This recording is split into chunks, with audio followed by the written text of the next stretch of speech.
मुंगेर के राजद विधायक विजय कुमार ने एक प्रेस वार्ता में कहा कि इस बार जो लॉकडाउन 16 जुलाई से 31 जुलाई तक लगा है सिर्फ नाम का है। सरकार अपनी नाकामी को छुपा रही है। हर मोड़ पर सरकार को विफल बताते हुए उन्होंने कहा कि विधानसभा चुनाव को स्थगित कर राजनीति से ऊपर उठकर सबों को एकजुट होकर कोरोना महामारी से लड़ने की जरूरत है। जब जनता रहेगी तभी तो राजनीति रहेगी। उन्होंने कहा कि पूरा बिहार खासकर मुंगेर जो कोरोना से मुक्ति की ओर अग्रसर था, पर भाजपा की रैली ने इसे और विस्फोटक बना दिया। विधायक विजय कुमार ने सरकार पर आरोप लगाते हुए कहा कि क्वारंटाइन सेंटर की हालत बहुत ही खराब है। क्वारंटाइन सेंटर में खाने की स्थिति बहुत दयनीय है। उन्होंने सारे दल को एकजुट होकर कोरोना महामारी से जंग लड़ने की जरूरत बताया। इस मौके पर डीएसएस के प्रदेश अध्यक्ष डॉक्टर यादवेंदु रणधीर भी मौजूद थे। राजनीति करने का समय नहीं है। अभी इस प्रदेश के लोगों के जान माल की सुरक्षा का विशेष महत्व है, इसलिए अभी हम लोगों के जान माल की सुरक्षा करें। ऐसे माहौल में चुनाव कराना 100% उचित नहीं होगा। सरकार जो बोल रही है कि समय पर चुनाव होगा, समय पर चुनाव जरूरी है या बिहार के लोगों की जान की सुरक्षा आवश्यक है। हम लोगों की चिंता लोगों के जान माल के सुरक्षा पर लगी हुई है और सरकार एक ही माला जप रही है, चुनाव चुनाव। आप देखें कि वर्चुअल रैली के नाम पर क्या हुआ।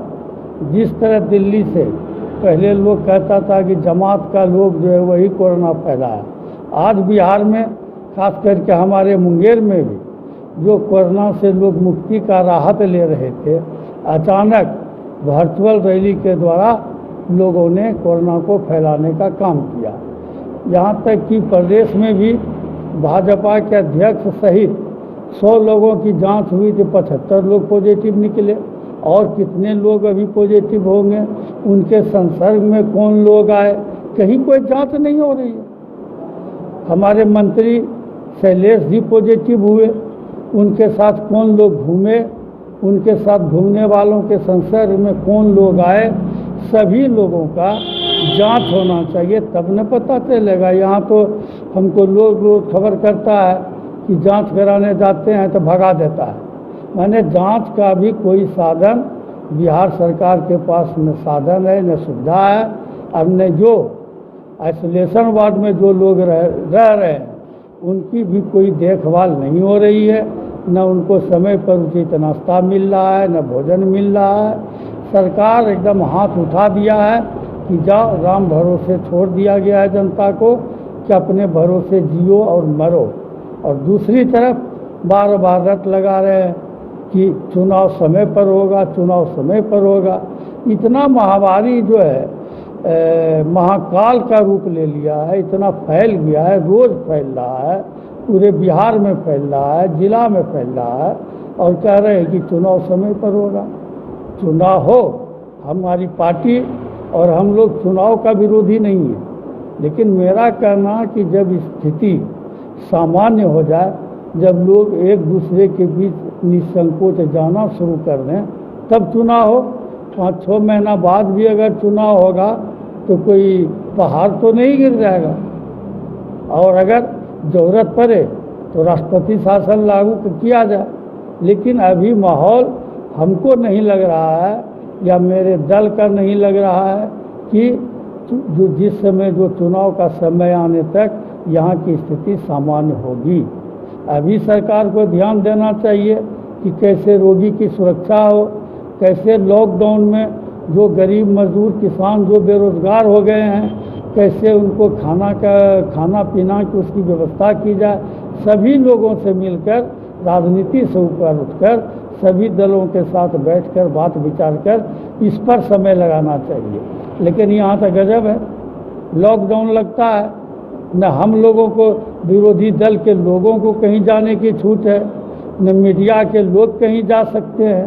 तो ये क्या मतलब है? ये मतलब है कि सरकार हर मोर्चे पर पूरी तरह विफल हो चुकी है और इस विफलता को छुपाने के लिए विरोधी दल अब मीडिया को लोगों को कहीं आने जाने से रोक रही है। इसके पहले भी सरकार ने, माननीय मुख्यमंत्री ने घोषणा की थी कि 3 महीना कोई भी प्राइवेट स्कूल फीस नहीं लेगा। एक भी स्कूल ऐसा नहीं है जिसने कि फीस माफ़ किया। रोज़ अभिभावक पर दबाव पड़ रहा है और अभिभावक मजबूर होकर करके इस स्थिति, विकट स्थिति में भी अपना जो है स्कूल में बच्चे का फीस जमा कर रहे हैं। सब सारी बातें तो ओपन है, इसमें कोई छुपी हुई बात नहीं। जो केंद्र का भी विभाग है, इनकम टैक्स है, व्यापारियों को नोटिस पर नोटिस कि 30 जून तक जो है जमा कीजिए अपना विवरणी। अरे जब धंधा ही बंद है तभी लोग क्या करेगा? न बिजली बिल माफ़ हुआ, न छात्रों का स्कूल का फीस माफ़ हुआ, और फीस वसूलने के लिए इसी का एक बहाना बना करके आजकल चल रहा है ऑनलाइन क्लास। क्या हो रहा है? छोटे छोटे बच्चे 5-6 घंटा तक मोबाइल पर लगे रहते हैं। इधर भी खबर आया कि एक जगह एक लड़का मोबाइल देखते देखते 5 घंटा से उसको लकवा मार दिया। तो ये तो ऑनलाइन पढ़ाई जो है, ये तो और बच्चों के जीवन के साथ खिलवाड़ हो रहा है। एक तो कोरोना की मार है, दूसरी तरफ ये ऑनलाइन पढ़ाई की मार है। इसलिए सरकार से आपके माध्यम से हम मांग करना चाहेंगे कि एक तो ये ऑनलाइन पढ़ाई बंद करवाइए, बच्चों का जीवन रक्षा कीजिए, और चुनाव की बात अभी मत कीजिए। अभी लोगों के जान माल की सुरक्षा की बात सोचिए। हम लोग कंधे से कंधा मिलाकर, राजनीति से ऊपर उठकर सरकार को सहयोग करने के लिए तैयार हैं, और जब समय आएगा, उचित माहौल होगा तो चुनाव कराएं।